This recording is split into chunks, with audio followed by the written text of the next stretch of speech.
So I've been reading this book, Man's Search for Meaning, Viktor Frankl. And it's about a man that went through all the Nazi concentration camps and how he survived. And it's not about the suffering and the loss.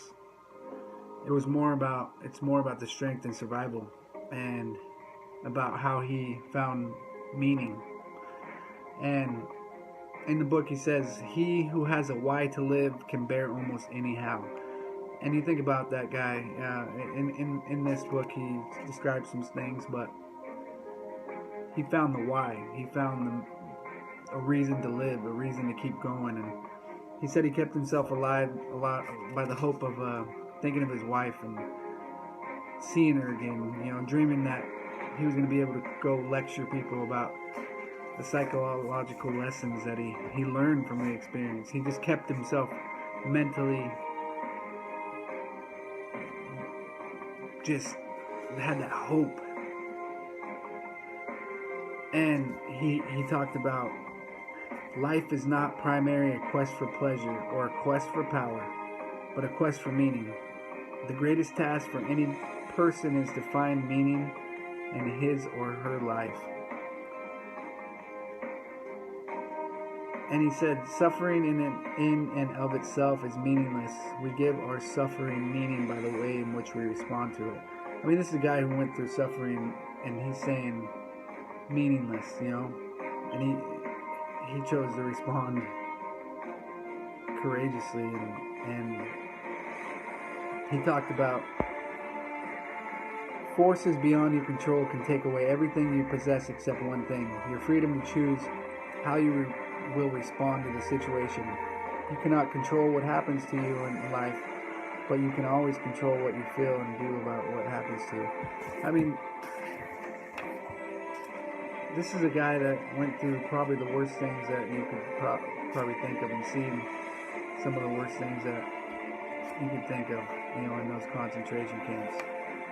And it got me thinking,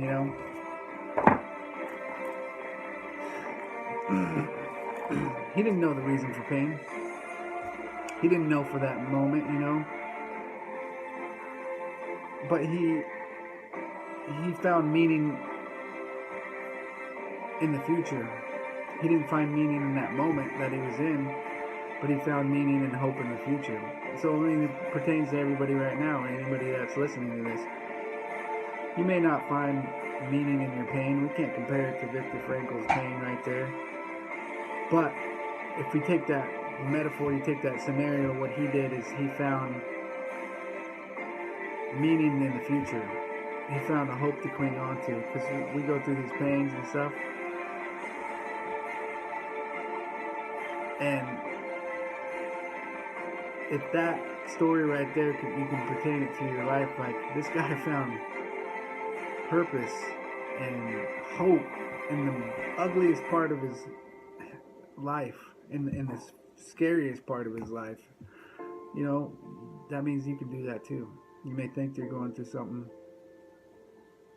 and you may not be able to understand pain right now, not this moment, but focus on the future. Maybe you're going to look back and help somebody else.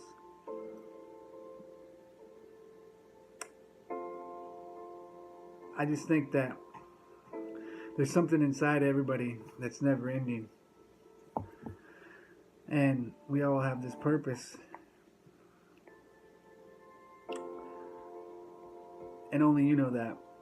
And it may be you haven't found it, because you're looking for something else. You're looking for something big. But you very well could be living in it right now. You could be living in your purpose and you're not appreciating it. And maybe it's just challenging yourself to be better and do more. And I just believe Tony Robbins says life's about growth and contribution. Are you growing? Are you contributing? We have to find something that no matter what changes, that part of you doesn't. Whatever pain you're going through, whatever things you're going through, you're still focused on finding that growth, finding that purpose. Viktor Frankl found it, and hoping for things for the future. And maybe you can find some kind of purpose in your pain and purpose in your life, and maybe appreciate it right now, because maybe you're living in it. I challenge you to do that and find out what makes you come alive.